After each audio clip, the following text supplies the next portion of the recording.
Hello കൂട്ടുകാരെ, നമുക്കിന്നൊരു അടിപൊളി ഈവനിങ് സ്നാക്കിൻ്റെ റെസിപ്പി നോക്കിയാലോ. പൈനാപ്പിൾ കൊണ്ടാണ് കേട്ടോ ഞാൻ ഈ ഒരു സ്നാക്ക് ചെയ്യുന്നത്. നിങ്ങൾക്കിതിനെ പൈനാപ്പിൾ ബജി എന്നൊക്കെ പറയാം. അപ്പം നമുക്ക് വേഗം തന്നെ നമ്മുടെ പരിപാടിയിലേക്ക് പോകാം കേട്ടോ. അത് നമ്മുടെ പഴംപൊരിയൊക്കെ ഉണ്ടാക്കുന്നത് പോലെ തന്നെയാണ്. ഞാനിവിടെ ഒരു കപ്പ് മൈദ എടുത്തിട്ടുണ്ട്. ഒരു കപ്പ് മൈദയിലേക്ക് ഞാൻ 1 ടേബിൾ സ്പൂണോളം അരിപ്പൊടിയാണ് ചേർത്ത് കൊടുക്കുന്നത്.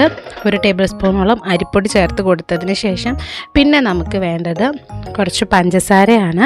പഞ്ചസാര ഞാൻ ഏലക്കയും കൂടെ ചേർത്ത് പൊടിച്ചെടുത്ത പഞ്ചസാരയാണ് കേട്ടോ. അപ്പോൾ ഞാനിവിടെ ഒരു 2 ടേബിൾ സ്പൂണോളം പഞ്ചസാര ചേർത്ത് കൊടുക്കുന്നുണ്ട്. ഒരു 2 ഏലക്കയും കൂടെ ഇട്ടിട്ടാണ് പൊടിച്ചെടുത്തത്. അപ്പോൾ അതും കൂടെ ചേർത്ത് നമുക്ക് കുറച്ച് വെള്ളവും കൂടെ ചേർത്ത് നല്ല പോലെ തന്നെ ഇതൊന്ന് മിക്സ് ചെയ്തെടുക്കാം. നമ്മുടെ മധുരം ഒന്ന് ബാലൻസ് ചെയ്യാൻ വേണ്ടിയിട്ട് ആവശ്യത്തിന് ഒരല്പം ഒരു പിഞ്ചുപ്പും അതേപോലെ തന്നെ ഒരു നുള്ള സോഡാപ്പൊടിയും കൂടെ ചേർത്ത് കൊടുക്കുന്നുണ്ട്. അതിനുശേഷം വെള്ളം ഒഴിച്ച് നമുക്ക് നല്ല പോലെ ഇതൊന്ന് മിക്സ് ചെയ്തെടുക്കാം. വെള്ളം ചേർക്കുന്ന സമയത്ത് ബാറ്റർ ഭയങ്കര ലൂസാകാതിരിക്കാൻ വേണ്ടി മാത്രം കൂട്ടുകാർ ശ്രദ്ധിച്ചാൽ മതി. നമ്മൾ അരിപ്പൊടിയൊക്കെ ചേർക്കുന്നത് കൊണ്ട് തന്നെ ഇത് കുറച്ചുകൂടെ ഒന്ന് കട്ടിയാകും നമ്മുടെ ബാറ്റർ. എന്നിരുന്നാലും ഒരു അരക്കപ്പോളം വെള്ളം നമ്മൾ ചേർത്ത് കൊടുത്താൽ മതി കേട്ടോ.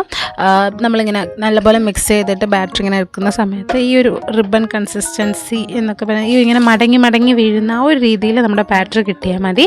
അതിനേക്കാളും ലൂസായി പോകാതിരിക്കാൻ വേണ്ടി കൂട്ടുകാർ പ്രത്യേകം ശ്രദ്ധിക്കുക. പിന്നെ നമുക്ക് വേണ്ടത് നല്ലൊരു ടേസ്റ്റിന് വേണ്ടിയിട്ട് ഒരല്പം ഒരു ടീസ്പൂണോളം കറുത്ത എള്ളും കൂടെ ചേർത്ത് കൊടുക്കുക. കാണാനും അതൊരു ഭംഗിയാണ്.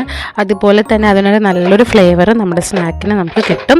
നല്ല രീതിയിൽ തന്നെ അതും കൂടെ ഒന്ന് ചേർത്ത് മിക്സ് ചെയ്ത് കൊടുത്തതിന് ശേഷം ഞാൻ നമ്മുടെ പൈനാപ്പിൾ ഇവിടെ റൗണ്ടായിട്ട് കട്ട് ചെയ്തെടുത്തിട്ടുണ്ട്. എന്നിട്ട് അതിനെ 2ആയിട്ട് മുറിച്ചെടുക്കുകയാണ് ചെയ്യുന്നത്. കൂട്ടുകാർക്ക് എന്താണോ ഇഷ്ടമുള്ള ഒരു ഷേപ്പ്, നിങ്ങൾക്ക് പൈനാപ്പിൾ എങ്ങനെ മുറിച്ചെടുക്കാനാണോ താല്പര്യം ആ രീതിയിൽ നിങ്ങൾക്കിത് മുറിച്ചെടുത്തിട്ട് നമുക്ക് ഈ ബാറ്ററിലോട്ട് ഇട്ട് കൊടുത്തിട്ട് എന്ത് ചെയ്യാം, ഒരല്പം നമുക്കൊന്ന് റെസ്റ്റ് ചെയ്യാൻ വയ്ക്കാം. ഒരു 10 മിനിറ്റോളം റെസ്റ്റ് ചെയ്യാൻ വെച്ചാൽ മതിയാകും. എന്നിട്ട് നമുക്ക് നല്ലപോലെ നല്ല ചൂടുള്ള എണ്ണയിലേക്ക് ഇട്ട് വറുത്ത് പൊരിച്ചെടുക്കാം. വെളിച്ചെണ്ണ ഉപയോഗിക്കാതിരിക്കുന്നതായിരിക്കും ഏറ്റവും നല്ലത്. കാരണം വെളിച്ചെണ്ണയുടെ ഒരു ടേസ്റ്റും കൂടെ നമ്മുടെ ആ ഒരു സ്നാക്കിന് കിട്ടും. ഇനി ആ ഫ്ലേവർ കൂടുതൽ ഇഷ്ടമുള്ള കൂട്ടുകാർക്ക് ഉറപ്പായിട്ട് അത് ചേർത്ത് കൊടുക്കാം. അല്ലാന്നുണ്ടെങ്കിൽ സൺഫ്ലവർ ഓയിലോ പാം ഓയിലോ എന്താണെന്നുണ്ടെങ്കിലും കൂട്ടുകാർക്ക് അത് ചേർത്ത് ഈ ഒരു സ്നാക്ക് നിങ്ങൾക്ക് ഫ്രൈ ചെയ്തെടുക്കാവുന്നതാണ്. അപ്പം ഡെയിലി ഒന്നും നമുക്ക് കഴിക്കാൻ ഹെൽത്തി അല്ല എനിക്കറിയാം. പക്ഷേ എന്നാലും നല്ല ഒരു ഈവനിങ് സ്നാക്ക് തന്നെയാണ്. കൂട്ടുകാരെന്തായാലും ട്രൈ ചെയ്ത് നോക്കാത്ത കൂട്ടുകാരുണ്ടെങ്കിൽ ഉറപ്പായിട്ടും ട്രൈ ചെയ്ത് നോക്കുക. കൂട്ടത്തിൽ എൻ്റെ ഈ ഒരു ചാനലും കൂടെ സപ്പോർട്ട് ചെയ്യുക. അതേപോലെ തന്നെ ചാനൽ സബ്സ്ക്രൈബ് ചെയ്യാനും ലൈക്ക് ചെയ്യാനൊന്നും ആരും മറന്നു പോകരുത്. പുതിയ വീഡിയോസായിട്ട് നമുക്ക് വീണ്ടും കാണാം. അപ്പോൾ എല്ലാവരും സേഫായിട്ടിരിക്കുക. Bye bye.